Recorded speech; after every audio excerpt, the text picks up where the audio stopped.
That is when the council turned up on my doorstep to ask why my twins weren't at school. I'm not gonna lie, it was quite a stressful time. It was the first time I've ever had to write any reports.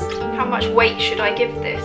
You know, this lady has never met any of my children. I have received this letter from my council in regards to the reports that I sent them detailing the education that my children were receiving as home educated children. This letter is basically detailing whether they deem that my children are receiving a suitable education for their age and needs. I'm going to go into everything that it says in this letter and what the final outcome was, but first I thought it might be useful to give you a little timeline of events to get you up to speed with where we are today with this. So if you've been watching this channel for a little while, firstly thank you. And also you may have seen my video where I talked about the council turning up on my doorstep to ask about my children. If you've not yet watched that yet, I will leave a link for you. I would suggest going to watch that one first and then coming back to this one just for a little bit more background information. In brief, the timeline of our home ed journey up until now goes a little bit like this. January 2022. This would have been the deadline for me to apply for a place at a local school for my twins. Now at this stage they would have just turned 4 years old. I did not apply for a school place for them. Fast forward to September 2022. This is when my twins, still aged 4, would have officially started Year R in the UK, which I believe is akin to kindergarten in the US. A few months later, 31st of December 2022, now 5 years old, they have officially reached compulsory school age, at which stage they legally need to be in receipt of a full-time education. Now, from almost before we even had to apply for a school place, we had begun home educating and getting involved in some of the local groups and activities going on to really get a feel for it before we had to make our final decision. And this continued happily post-compulsory school age, going to our meetups, living our lives, socialising with other home ed families until the 2nd of June 2023. So roughly 6 months from when my children reached compulsory school age. And that is when the council turned up on my doorstep to ask why my twins weren't at school and whether they were home educated. I won't go all over that again because I'll probably just start getting agitated again, but like I've said, that is all detailed in the previous video. And you'll know if you get to the end of that video that I was then, a couple of weeks later, sent a letter asking to fill out 2 forms, one each for each of my twins, regarding the education they're receiving, which I declined to do but said that I would send them 2 written reports myself. So for the next few weeks I worked really hard on these reports. It wasn't an easy time and I do feel like it took my attention away from my primary task of home educating. I'm not gonna lie, it was quite a stressful time, I think partly because it was the first time I've ever had to write any reports. And you know, you do hear sort of horror stories on the Facebook groups and that about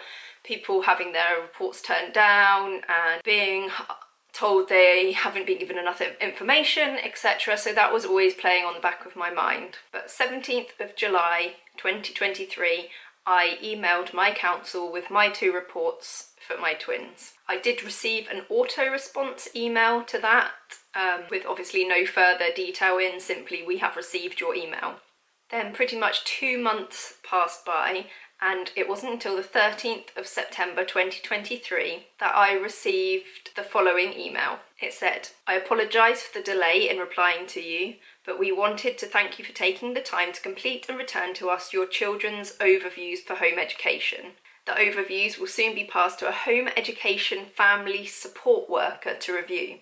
The HEFSW's role is to offer advice and assistance to home educating families, along with sharing good practice aimed at supporting the development and achievement of children. Once our HEFSW has reviewed your overviews, they will contact you to offer their support." They are available and happy to meet with you at any time during your EHE journey, so please contact us if you would like a visit, phone call or virtual discussion, and arrangements will be made. Now, even this email worried me slightly because of the term home education family support worker. Now, support worker to me has some slightly negative connotations with it, like, you know, they're checking up on you, etc. I did post on my local home ed group just to check whether this needed any sort of response, to which most people said no, it didn't. It's simply them telling you that they are going to check your reports and get back to you, and that this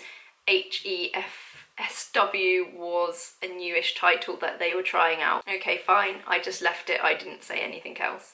It was then almost another month passed by. 10th of October 2023, I received another email, this time from a specific member at the council that I'm under. She was one of these home education family support workers. She basically introduced herself and gave me a very brief summary about what they had felt my reports reflected, and said they will be posting a letter to confirm this information by the end of the week. Now, when I saw this email sitting in my inbox, I have to say my heart skipped a beat a little bit. I was really nervous to answer it because I thought, okay, this is probably going to give some sort of decision over their review of my reports. And I think I hadn't quite realised what a big weight it had been on my shoulders until I received this email. True to her word, on the 18th of October 2023, I received this letter, the final decision over whether they deem that I am providing my children with a suitable full-time education, or whether they felt they needed more information in order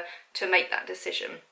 And this is what the letter said. Thank you for engaging with us regarding the home education of your children and for sending detailed information about each child's education. I apologise for the delay in responding to your reports. It was lovely to read that both children have made good progress since becoming home educated. You are clearly aware of their individual learning journeys and have put support and provision in place according to their individual needs. Despite being fairly new to home education, you have already found a variety of home education groups to join, as well as learning resources to try out to make sure that both children have a positive learning experience and make friends with a range of children. Your curriculum is wide and enables name to explore the world around them, as well as understand their mixed heritage and culture. I wish I could have seen your solar system cupcakes. This sounded like a lot of fun. Thank you for describing the children's learning experiences. It made it very easy for me to understand your provision. At this time, in the absence of a change in your circumstances, we propose to contact you on an annual basis. As the information provided gives a thorough overview of their education, there is no need for further inquiries from us at this time, and we have no wider concerns, although you are welcome to send samples of work on a voluntary basis if you wish. She then gives a brief paragraph about the services available via the local authority, such as their Facebook page and the support of a mental health practitioner if you need it. In the meantime, I wish you and your family all the best with your continued home education journey, and please feel free to contact me if you have any questions. So obviously, when I received that letter, I already sort of knew what was coming from the email. I have to say, when I first read the conclusion of the email, I did get a little bit emotional because I think it was just such a big weight off my shoulders that I didn't really realise that I was carrying. So overall, obviously, I should be pretty happy with this response that I've got. You know, fundamentally, they aren't going to be contacting me at the moment for any more information. And my first reaction was like, wow, it feels great to actually finally get that acknowledgement from someone. That's why I got a little bit emotional when I read the email, because you spend so much of your time defending your choice to people, your choice to home educate your children, and you receive in return so little acknowledgement of what a good job you're doing, or how actually your children are receiving a really great education through this way. So it felt great at first to get that acknowledgement. On further reflection, I think, how much weight should I give this? You know, this lady has never met any of my children. My children haven't met her. I haven't met her. I wouldn't recognise her if she passed me on the street. And yet she is responsible for deciding whether my children's education is suitable or whether they should serve a school attendance order. So I think it's great that this has sort of got them off my back for another year to some regards, but it was also a reminder to myself to not look for validation from other people about whether my children are receiving a suitable education. That validation can only come from observing my children, trusting in my children and myself, and knowing that I'm the best person to respond to their needs, to facilitate what they want to learn about and what they need to learn about to some degree, and to know that I'm the person that has spent the most time with them, and I will understand better how they learn than a teacher who would have only met them a year ago and who divides their time between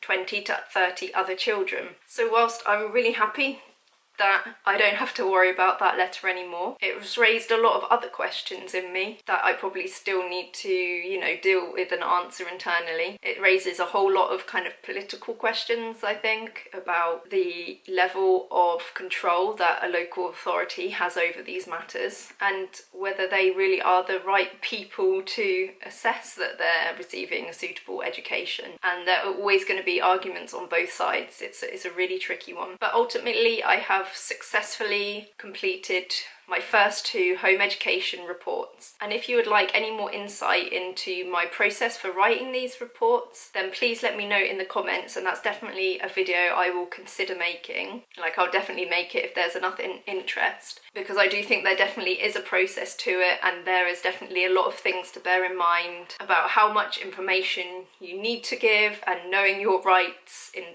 terms of the home education guidance, which looks like it is about to change again, so that could be another video.